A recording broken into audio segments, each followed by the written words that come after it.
Hello friends, ഇന്ന് നമ്മൾ നോക്കുന്നത് ഒരു മീറ്റർ ബോക്സ്, അതായത് സിംഗിൾ ഫേസ് ആണെങ്കിലും 3 ഫേസ് ആണെങ്കിലും എങ്ങനെ ഉറപ്പിക്കണം, എത്ര ഹൈറ്റിൽ ഉറപ്പിക്കണം എന്നുള്ള ഡീറ്റെയിൽസ് വീഡിയോ ആണ് നമ്മൾ നോക്കുന്നത്. ഇതിപ്പോൾ 3 ഫേസ് മീറ്റർ ബോക്സ് ആണ്. ആദ്യമേ തന്നെ ഇതിൻ്റെ ഉള്ളിൽ ഞാൻ നിങ്ങളെ കാണിച്ചു തരാം. ഇത് മീറ്റർ എവിടെ വെക്കുന്നതിൻ്റെ കാര്യങ്ങളൊക്കെ നോക്കാം. മീറ്റർ നമ്മൾ നോക്കുക, ഇതിൻ്റെ അകത്ത് വരുന്നത്, ഇതിൻ്റെ അകത്താണ് നമ്മൾ മീറ്റർ കാര്യങ്ങൾ വെക്കുന്നത്. ഇതിൻ്റെ അകത്തേക്കാണ് സർവീസുകാർ കാര്യങ്ങൾ വരുന്നത്. ഇത് 3 ഫേസ് ആയതുകൊണ്ട് 3 ഫേസ് ഒരു ന്യൂട്രലുമാണ് ഇതിൻ്റെ അകത്തേക്ക് വരുന്നത്. സിംഗിൾ ഫേസ് ആവുന്ന സമയത്ത് ഒരു ന്യൂട്രലും ഒരു ഫേസ്. ഇവിടെയാണ് നമ്മൾ മീറ്റർ വയ്ക്കുന്നത്. ഇവിടെയാണ് നമ്മൾ ഫ്യൂസ് യൂണിറ്റിൻ്റെ 3 ഫ്യൂസ് യൂണിറ്റ്, 3 ഫേസ് ആയതുകൊണ്ട് 3 ഫ്യൂസ് യൂണിറ്റ് ഇവിടെയാണ് വരുന്നത്.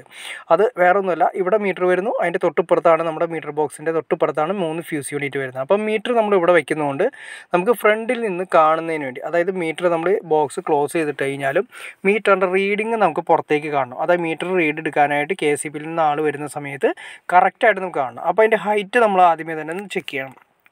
വേറൊന്നുമില്ല, നമ്മളിതിൻ്റെ ബേസ്മെൻറ്റ് നോക്കുക, അതായത് ലിൻഡിൽ ഹൈറ്റ് തൊട്ടുള്ള ബെൽറ്റിൻ്റെ ലിൻഡിൽ ഹൈറ്റുള്ള ബെൽറ്റിൻ്റെ ഹൈറ്റ് തൊട്ട് നമുക്ക് കാണുന്ന ലെവൽ, അതായത് ഈ മീറ്റർ ബോക്സിൻ്റെ അടിവശം വരെ നമുക്ക് 5 അടി, അതായത് 150 സെൻറ്റിമീറ്ററാണ് നമ്മൾ ഏറ്റവും കുറഞ്ഞത് താഴെ വെക്കേണ്ടത്. അതിൽ നിന്ന് നമ്മൾ നോക്കുന്ന സമയത്ത് നമുക്ക് കറക്റ്റായിട്ട്, അതായത് മീറ്റർ റീഡിങ്ങിന് ആൾ വരുന്ന സമയത്ത് നമുക്ക് കറക്റ്റായിട്ട് കാണുന്ന രീതിയിലായിരിക്കണം വെക്കേണ്ടത്.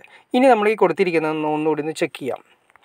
ഇത് നമ്മൾ നേരെ ksebയിൽ നിന്ന് വരുന്ന നമ്മുടെ സർവീസുകാർ ഇതിലൂടെയാണ് നമ്മൾ താഴേക്ക് ഇട്ട് കൊടുക്കുന്നത്. പല സ്ഥലങ്ങളിലും ചിലപ്പോൾ കൺസീൽ ചെയ്ത് ചിലപ്പോൾ സാധിക്കണമെന്ന് നിർബന്ധമില്ല. ഓരോ ഏരിയയിൽ ഓരോ വ്യത്യാസങ്ങളുണ്ട്. പിന്നെ അതുപോലെ തന്നെ താഴേക്ക് 2 പൈപ്പ് അടിച്ചിരിക്കുന്നത് എർത്തിന് വേണ്ടിയിട്ടാണ്. അതായത് വീടിൻ്റെ മൊത്തം എർത്ത് കാര്യങ്ങളൊക്കെ, നമുക്ക് എർത്തിൻ്റെ റോഡും കാര്യങ്ങളൊക്കെ വരാനും വേണ്ടിയിട്ടും മീറ്റർ ബോക്സ് എർത്ത് ചെയ്യുക, അതുപോലെ തന്നെ DB എർത്ത് ചെയ്യുക, വീടിൻ്റെ മൊത്തം കംപ്ലീറ്റ്, വീടിൻ്റെ അകത്തുള്ള കംപ്ലീറ്റ് പോയിന്റുകൾ എർത്ത് ചെയ്യുക. അതിന് വേണ്ടിയിട്ടാണ് 2 പൈപ്പ് നമ്മൾ മീറ്റർ ബോക്സിൽ നിന്ന് കൊടുത്തിരിക്കുന്നത്. അപ്പോൾ മീറ്റർ ബോക്സിലേക്ക് കംപ്ലീറ്റ് വയറുകളും DBയിൽ നിന്നും വയർ വരുന്നത്. DBയിൽ നിന്ന് വയർ വരുന്ന 2 പൈപ്പ് ആ മഞ്ഞ ടേപ്പ് അടിച്ച് നിങ്ങൾക്ക് കാണാൻ സാധിക്കും. അപ്പോൾ സിമ്പിളായിട്ട് പറയുകയാണെങ്കിൽ ഇത്രയേ ഉള്ളൂ. നമ്മൾ മീറ്റർ റീഡിങ്ങിന് ആൾ വരുന്ന സമയത്ത് കറക്റ്റായിട്ട് നമുക്ക് മീറ്റർ റീഡിങ് എടുക്കാവുന്ന സൗകര്യത്തിലായിരിക്കണം നമ്മൾ മീറ്റർ ബോക്സ് കണക്ട് ചെയ്യേണ്ടത്. ഹൈറ്റ് നോക്കുമ്പോൾ 5 അടി തൊട്ടാണ്, 8 അടിയിൽ 5 അടിയാണ് ഏറ്റവും സ്റ്റാൻഡേർഡ് അളവ് വരുന്നത്. താഴെ നിന്നും സ്റ്റാർട്ട് ചെയ്യണം. മാത്രമല്ല അത് നമുക്ക് നോക്കുന്ന സമയത്ത് അതിൻ്റെ ഫ്രണ്ടിൽ കൊടുത്തിരിക്കുന്നത് ഗ്ലാസ്സിലൂടെ വളരെ വ്യക്തമായിട്ട് കാണുന്ന രീതിയിലായിരിക്കണം അതിൻ്റെ ഹൈറ്റ് ക്രമീകരിക്കേണ്ടത്. പിന്നെ അത് മാത്രമല്ല, നമ്മൾ നോക്കി അറിയാൻ പറ്റും, കണ്ടോ മീറ്റർ ബോക്സ് നമ്മൾ ഇതിൻ്റെ സെൻസറിൻ്റെ താഴെയുള്ള ഏരിയകളിലാണെങ്കിൽ ഒരുപാട് പ്രൊജക്റ്റ് ചെയ്ത് വെക്കേണ്ട കാര്യമില്ല. കറക്റ്റ് ലെവലിൽ വെച്ചാൽ മതി. കാരണം വെള്ളം കാര്യങ്ങളൊന്നും അടിക്കാനുള്ള ചാൻസസ് കുറവാണ്. പക്ഷേ സെൻസൈഡ് കാര്യങ്ങളൊക്കെ ഇല്ലാത്ത ഏരിയകളിലാണെങ്കിൽ മീറ്റർ ബോക്സ് കുറച്ചുകൂടി പുറത്തേക്ക് ചാടിച്ച് വെക്കണം. ഒരു 1 ഇഞ്ചോ 2 ഇഞ്ചോ അങ്ങനെ പുറത്തേക്ക്, 1 ഇഞ്ച് മതിയോ, 1 ഇഞ്ച് അല്ലെങ്കിൽ 1.5 ഇഞ്ച് പുറത്തേക്ക് ചാടിച്ച് വെക്കണം. അല്ലെങ്കിൽ മീറ്റർ ബോക്സിലേക്ക് ഊത്തലടിച്ച് കയറാനുള്ള ചാൻസ് ഉണ്ട്. മാത്രമല്ല മുകളിൽ നിന്ന് ഒഴുകി വരുന്ന വെള്ളം അതിൻ്റെ അകത്തേക്ക് കയറാൻ സാധ്യതയുണ്ട്, കാരണം സെയിം ലെവലിൽ വയ്ക്കുമ്പോൾ.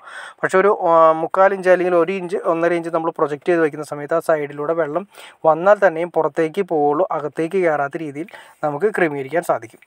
അപ്പോൾ ഓക്കെ ഫ്രണ്ട്സ്, നിങ്ങൾക്ക് എങ്ങനെയാണ് ഒരു മീറ്റർ ബോക്സ് സിംഗിൾ ഫേസ് ആണെങ്കിലും 3 ഫേസ് ആണെങ്കിലും എങ്ങനെ കണക്ട് ചെയ്യണം, എത്ര ഹൈറ്റിൽ കറക്റ്റ് ചെയ്യണം, എന്തൊക്കെയാണ് അതിൻ്റെ അകത്തുള്ളത് എന്നുള്ള ഡീറ്റെയിൽസ് കാര്യങ്ങൾ, പിന്നെ എർത്ത് കാര്യങ്ങൾ എന്തൊക്കെയാണെന്നുള്ള ഏറ്റവും ഡീറ്റെയിൽസ് കാര്യങ്ങൾ മനസ്സിലായി കാണുമെന്ന് വിചാരിക്കുന്നു.